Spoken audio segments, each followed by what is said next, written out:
Hello everyone, welcome back to my channel that is lectures by doctor Shivi Bhasin.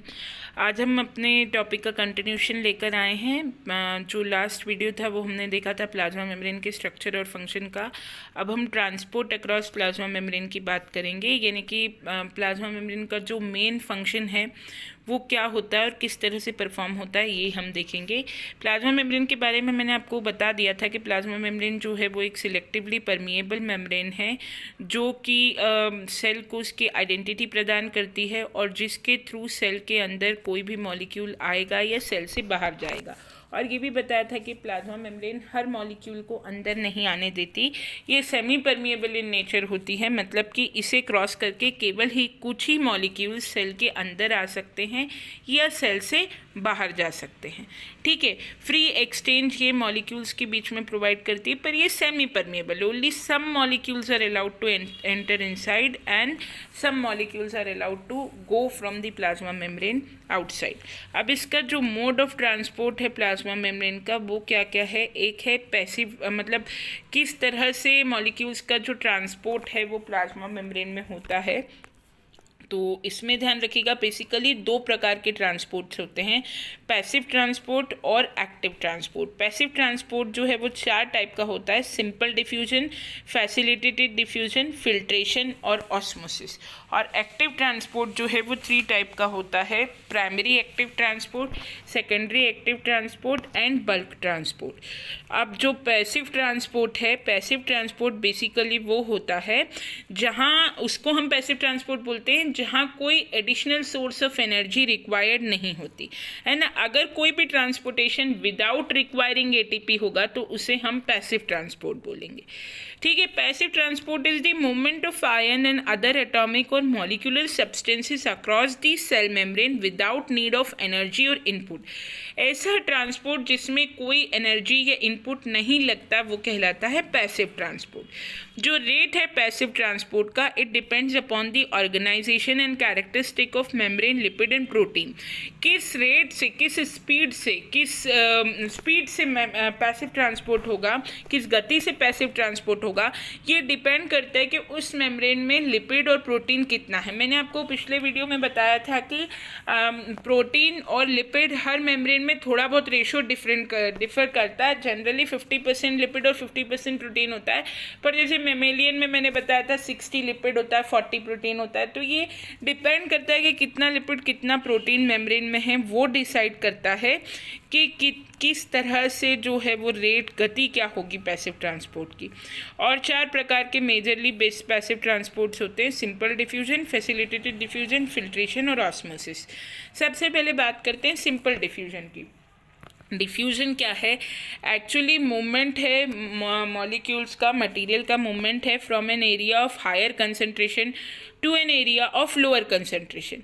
ठीक है, higher concentration से lower concentration की तरफ जब सॉल्यूट का मूवमेंट होता है तो ये जो है ये कहलाता है डिफ्यूजन। ठीक है, दोनों तरफ जो difference of concentration between the 2 area, अगर दोनों जो एरिया हैं उनके बीच में, देखो ये सेल है जैसे आपको दिख रहा है, इनसाइड द सेल का एक एनवायरनमेंट है और एक आउटसाइड सेल का एनवायरनमेंट है। ठीक है, अब दोनों सेल के अंदर और सेल के बाहर कंसंट्रेशन में कुछ अंतर होगा, हो सकता है अंदर कंसंट्रेशन ज़्यादा हो, यह हो सकता है कि सॉल्यूट का जो कंसंट्रेशन है, सॉल्यूट, सॉल्वेंट और सॉल्यूशन, ये 3 शब्द समझ लो पहले।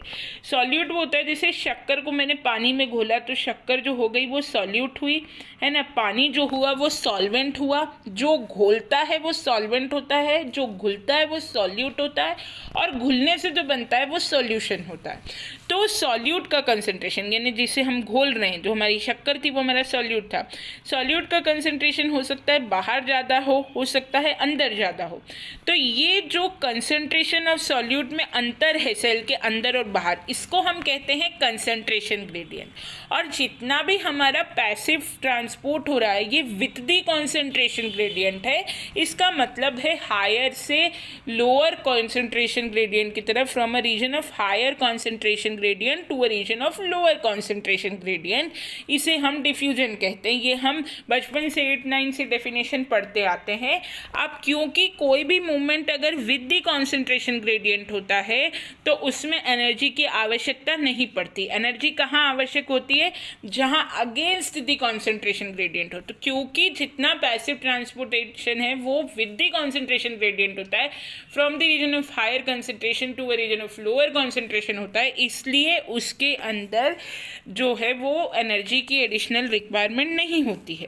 ठीक है, difference of concentration between the two area, दो एरिया के बीच का जो कंसेंट्रेशन में डिफरेंस है इसको कंसेंट्रेशन ग्रेडियंट कहते हैं। And diffusion will continue until this gradient is eliminated. जब तक सॉल्यूट का लेवल, यदि सॉल्यूट का कंसेंट्रेशन यदि बाहर ज़्यादा है और अंदर कम है तो बाहर से अंदर की तरफ सॉल्यूट का मूवमेंट होगा, और तब तक होता रहेगा जब तक दोनों जगह सॉल्यूट का कंसेंट्रेशन बराबर नहीं हो जाता।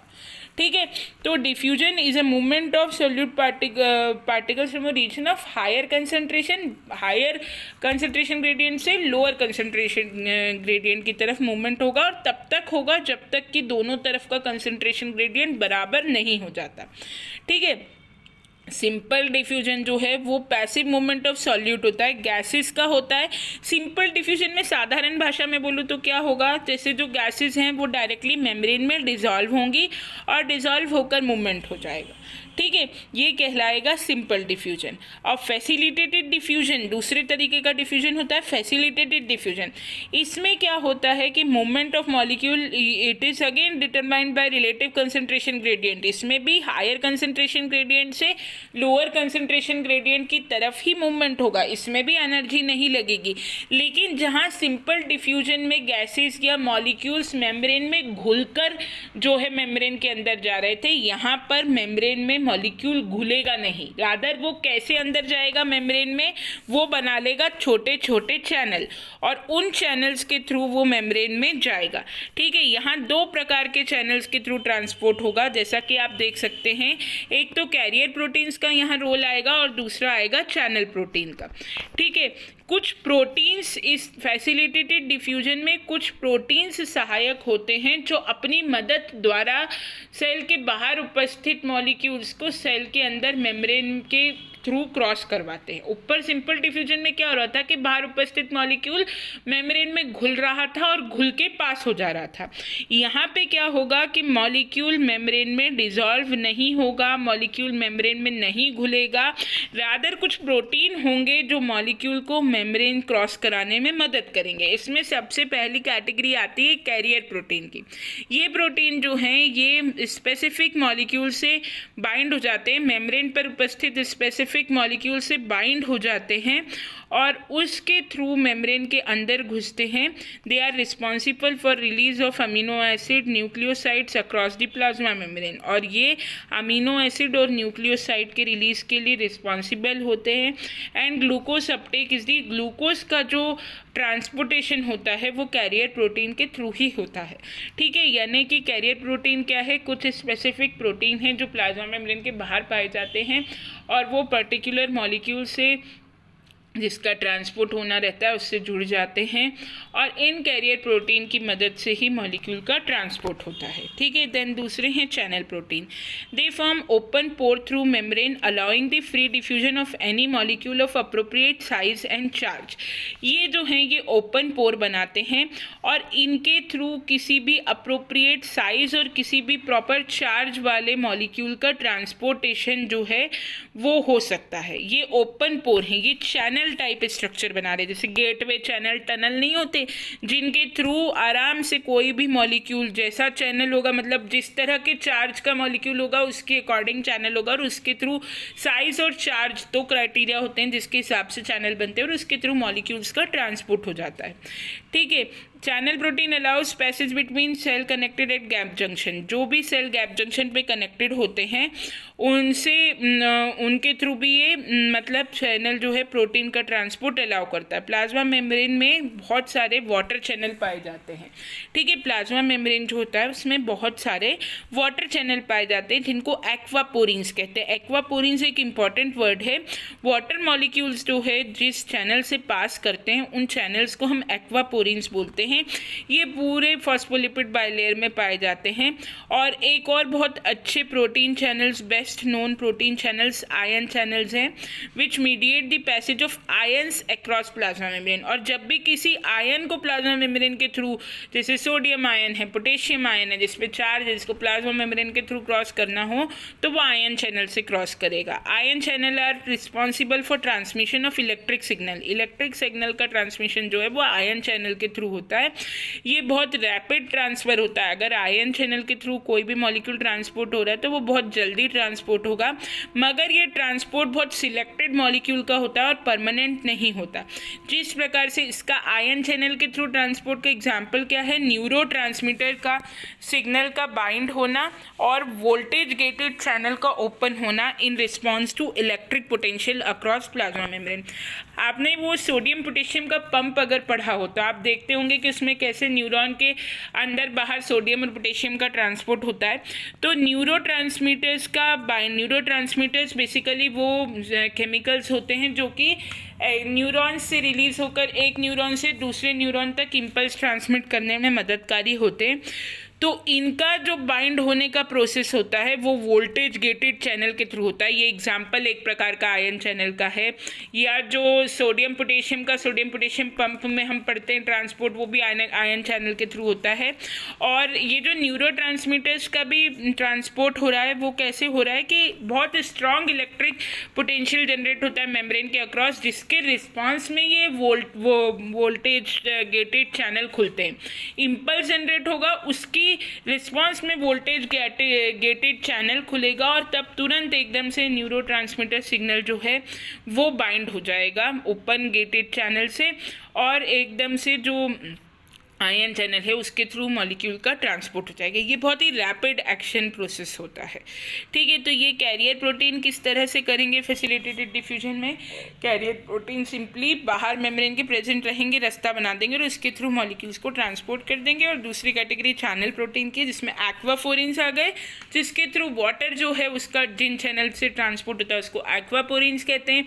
आयन्स जिन चैनल से ट्रांसफर होते हैं उनको आयन चैनल कहते हैं, है ना। जैसे इलेक्ट्रिक सिग्नल्स का ट्रांसफ़र जो है वो हाई वोल्टेज गेटेड चैनल के थ्रू होता है, जो कि हाई इलेक्ट्रिक पोटेंशियल के रिस्पांस में खुलते हैं।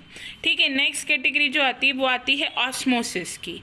ठीक है, अब ये जो हमने दो देख लिए, diffusion, simple diffusion, facilitated diffusion. Simple diffusion में जो मॉलिक्यूल था वो प्लाज्मा मेम्ब्रेन के अंदर घुल के प्लाज्मा मेम्ब्रेन को क्रॉस कर रहा था। फैसिलिटेटेड डिफ्यूजन में जो मॉलिक्यूल था वो प्लाज्मा मेम्ब्रेन के द्वारा मतलब उसमें घुल नहीं रहा था प्लाज्मा मेम्ब्रेन में, या तो कैरियर प्रोटीन से अटैच होकर प्लाज्मा मेम्ब्रेन को क्रॉस कर रहा था या चैनल के थ्रू प्लाज्मा मेम्ब्रेन को क्रॉस कर रहा था। अब तीसरी कैटेगरी है ऑस्मोसिस। ये भी मूवमेंट है वाटर मॉलिक्यूल्स का across a selectively permeable membrane from a region of higher water potential to an area of low water potential. Diffusion में अगर मैं सीधी भाषा में बताऊं तो अगर डिफ्यूजन की डेफिनेशन में हम सेमी परमिएबल मेम्ब्रेन ऐड कर दें तो वो ऑस्मोसिस हो जाएगा। It is the movement of molecule from a region of higher concentration to a region of lower concentration। ठीक है, और through a semi permeable membrane. अगर एक सेमी परमिएबल मेम्ब्रेन से मूवमेंट हो रहा है वाटर मॉलिक्यूल्स का, सॉल्वेंट मॉलिक्यूल्स का यहाँ मूवमेंट हो रहा है through a semi permeable membrane, कहाँ, from a region of higher concentration to again a region of lower concentration. यहाँ पे भी मूवमेंट कैसा हो रहा है, एक तो यहाँ सॉल्वेंट मॉलिक्यूल का मूवमेंट हो रहा है और दूसरा यहाँ पे जो मूवमेंट हो रहा है वो कैसा हो रहा है, अगेन हायर से लोअर कंसंट्रेशन की तरफ ही हो रहा है, मतलब एनर्जी यहाँ पे भी रिक्वायर्ड नहीं है। Cell with less negative water potential will draw in water, but this will also depend upon other factors like solute potential and pressure potential. अब यहाँ पर आपको तीन बातें ध्यान रखनी है, तीन जो है तरह के सॉल्यूशन बहुत इंपॉर्टेंट है, हाइपोटोनिक, हाइपरटोनिक और आइसोटोनिक। हाइपोटोनिक सॉल्यूशन इसको कहते हैं in which solid concentration outside the cell is lower to the solute concentration outside the cell. ये गलत लिखा गया है, solute concentration outside the cell is lower to the concentration inside. जिस सॉल्यूशन में सेल के बाहर सॉल्यूट की कंसंट्रेशन लो होती है अंदर के कंपैरिजन में, ध्यान रखना सॉल्यूट की कंसंट्रेशन की बात कर रही हूँ, सेल के बाहर सॉल्यूट की कंसंट्रेशन यदि लो है यानी सॉल्वेंट की कंसंट्रेशन ज़्यादा है सेल के बाहर, तो उसको कहेंगे हाइपोटोनिक। हाइपोटोनिक में यानी वाटर की कंसंट्रेशन सेल के बाहर ज़्यादा है अंदर से, या सॉल्यूट की जो कंसंट्रेशन है, चलो सॉल्यूट की कंसंट्रेशन के टर्म्स में बात करते हैं ताकि आप कंफ्यूज ना हो। हाइपोटोनिक सॉल्यूशन वो होता है जिसमें जो सॉल्यूट है उसकी कंसंट्रेशन सेल के बाहर कम है, ठीक है, सेल के बाहर सॉल्यूट की कंसंट्रेशन कम है अंदर की अपेक्षा, उसे कहेंगे हाइपोटोनिक सॉल्यूशन। और जिस सॉल्यूशन में सेल के बाहर सॉल्यूट की कंसंट्रेशन अंदर की अपेक्षा ज़्यादा है, सेल के बाहर सॉल्यूट की कंसंट्रेशन अंदर की अपेक्षा ज़्यादा है, तो उसे कहेंगे हाइपरटोनिक। जहाँ सेल के अंदर की अपेक्षा बाहर की जो कंसंट्रेशन है वो अगर ज़्यादा है, सॉल्यूट की कंसंट्रेशन अगर सेल के बाहर लो है तो उसे कहेंगे हाइपोटोनिक सॉल्यूशन, और सॉल्यूट की कंसंट्रेशन अगर सेल के बाहर हाई है तो उसे कहेंगे हाइपरटोनिक सॉल्यूशन। और अगर सेल के अंदर और बाहर दोनों जगह सॉल्यूट की जो कंसंट्रेशन है वो बराबर है तो उसे कहेंगे आइसोटोनिक सॉल्यूशन, ठीक है। यानी सेल के अंदर और बाहर सॉल्यूट की कंसंट्रेशन कितनी है इसके बेसिस पे 3 सॉल्यूशंस होते हैं। हाइपोटोनिक में जो सेल के बाहर सॉल्यूट की कंसंट्रेशन है वो लो है, हाइपरटोनिक में जो सेल के बाहर सॉल्यूट की कंसंट्रेशन है वो हाई है, और आइसोटोनिक में दोनों तरफ सॉल्यूट की कंसंट्रेशन जो है वो बराबर है, ठीक है। देन आता है फिल्ट्रेशन। फिल्ट्रेशन जो है वो मूवमेंट है वाटर मॉलिक्यूल का और सॉल्यूट मॉलिक्यूल का across the membrane due to hydrostatic pressure, ठीक है। इसमें वाटर और सॉल्यूट मॉलिक्यूल्स का मूवमेंट होता है again due to hydrostatic pressure. और फिल्ट्रेशन डिपेंड करती है जिस मेम्ब्रेन से फिल्ट्रेशन हो रहा है उसके पोर साइजेस पर, ठीक है। इसका एग्जांपल बोमन्स कैप्सूल में, जो हमारी किडनी में बोमन्स कैप्सूल होते हैं उसमें जो फिल्ट्रेशन होता है वो उसका एग्जांपल है।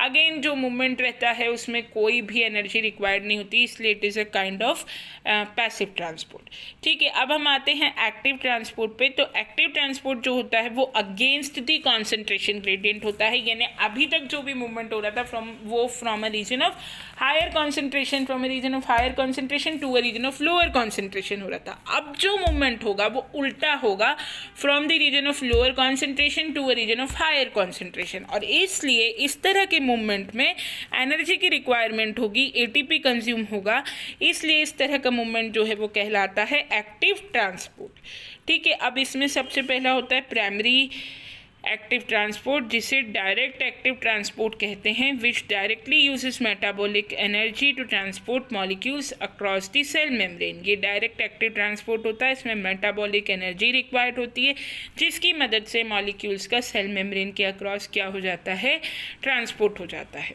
ठीक है। These particles require ion pump और channel to cross the membrane and distribute throughout the body. इस तरह के जो ट्रांसपोर्टेशन होता है उसमें आयन पंप या चैनल लगते हैं जिससे कि जो फ्लूइड्स हैं वो डिस्ट्रीब्यूट हो जाए थ्रू आउट दी बॉडी में। अब ये सोडियम पोटेशियम पंप जो है इसमें कंफ्यूज मत होना, ये एक्टिव ट्रांसपोर्ट का एग्जांपल है, मैं वहाँ आपको ऊपर समझा रही थी, मैं सिर्फ जस्ट एक आयन का एग्जांपल देने के लिए यूज़ की थी। बाकी जो सोडियम पोटेशियम पंप होता है उसमें एटीपी उसके ट्रांसपोर्ट में, अंदर पोटेशियम ज़्यादा होता है, सेल के बाहर सोडियम ज़्यादा होता है, तो ट्रांसपोर्टेशन में एटीपी लगता है, इसलिए सोडियम पोटेशियम पंप दिमाग में बिठा लेना is a kind of active transport, ठीक है। इसमें है ना जो पार्टिकल्स होते हैं इसके मेम्ब्रेन को क्रॉस करते हैं और बॉडी में डिस्ट्रीब्यूट हो जाते हैं, इसमें सोडियम, पोटेशियम, मैग्नीशियम और कैल्शियम ये सब इंक्लूड होते हैं। The primary transporters include P type ATPase, FT ATPase, F ATPase, VATPase and ATP binding cascade, ये सब प्राइमरी ट्रांसपोर्टर्स के एग्जाम्पल हैं। कौन कौन? P type ATPase, F type ATPase, V type ATPase and ATP binding cascades, ठीक है। Then आता है सेकेंडरी एक्टिव ट्रांसपोर्ट। ये प्राइमरी एक्टिव ट्रांसपोर्ट जो होती है वो होती है जिसमें डायरेक्टली मेटाबॉलिक एनर्जी का इस्तेमाल हो, ठीक है। डायरेक्ट एक्टिव ट्रांसपोर्ट हो यानी डायरेक्टली ATP जो है वो यूज़ किया जाए और उसकी मदद से मॉलिक्यूल्स का ट्रांसपोर्ट सेल मेम्ब्रेन के अक्रॉस कर दिया जाए। और सेकेंडरी एक्टिव ट्रांसपोर्ट में क्या होता है, कपल ट्रांसपोर्ट होता है या को ट्रांसपोर्ट होता है। Energy use to transport molecule across the membrane is electrochemical potential difference created by pumping ion in and out of the cell.